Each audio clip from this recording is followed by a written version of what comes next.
This is the Milwaukee PACKOUT 2.5 gallon wet dry vacuum. It comes in a box, and the box is already open, and it's not exciting what's in that, so we're not going to go into that. But what it does come with is a couple accessories. It comes with a HEPA filter, a flexible hose, utility nozzle, a crevice tool, and a vacuum power tool adapter. The crevice tool is handy, as well as the utility nozzle for cars. Now, most of it does pack into here. I am missing the vacuum power tool adapter. I have no idea where that got off to, but it does store in here. One thing about that is you have to store it kind of dangling out here off of the side if you keep a battery in there. But a great thing about this is that it does fit all sorts of batteries, pretty much anything you can put in there that's a Milwaukee battery. It will fit the 5s just fine.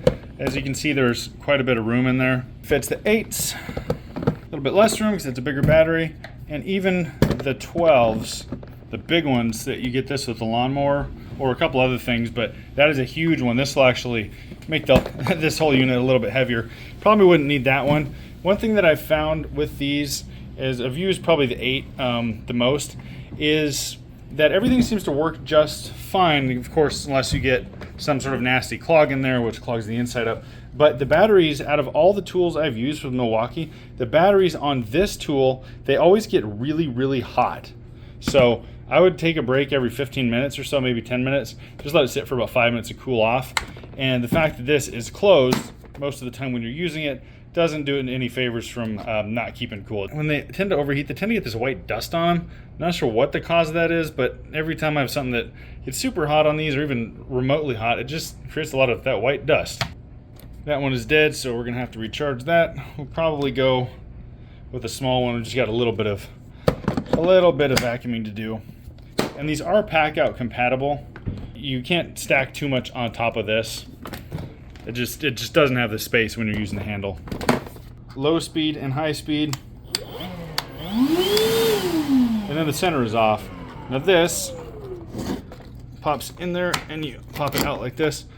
I've had this back out a couple times, which is not much of an issue. That sounds like it would be, but really you just rotate it back on to the hose there, and there's a little bit of metal coiled in there, so it actually goes on just fine, and there's really no issue with that. You just rotate it and it pops back on.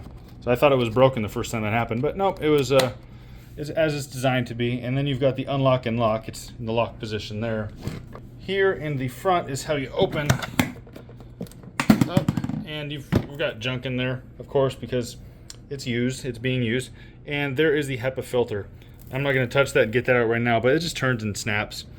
It just pops right out. So pretty self-explanatory, just like a lot of vacuums. One thing I like about this is that it's just small. Oh, I forgot. It's got the other side too.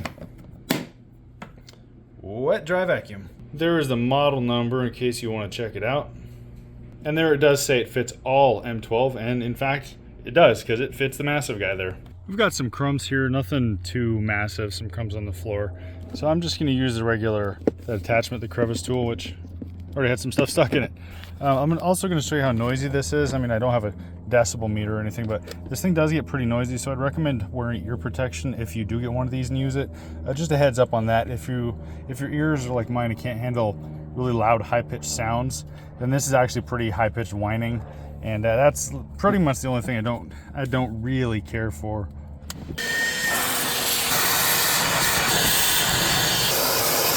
If you're a professional detailer, I would not recommend this vacuum. It simply doesn't have enough suction to do professionally. But if you're just cleaning cars out here and there, you got some couple light jobs, it's nice to be able to use this for a while and swap the batteries out when you need. But professional, I wouldn't say it has enough suction to be a professional vacuum. That being said, Milwaukee does make a detailer kit for this. If you do want to go that route with this size, I do have a previous video on that if you want to check it out. I'll put it in the description. Something to note is that it does output some warm air. So if you're in a contained space, a small space, you don't have a lot of airflow, you might want to take that into consideration. Or if you're in a vehicle and all the doors and windows are shut, it can get fairly hot. And I did forget to mention earlier that this does in fact lock as well. You can hook up another hose to here and output. If this is fairly clean and you do want to blow air, I can't imagine there would be all that much force coming out, but you do have that option as well.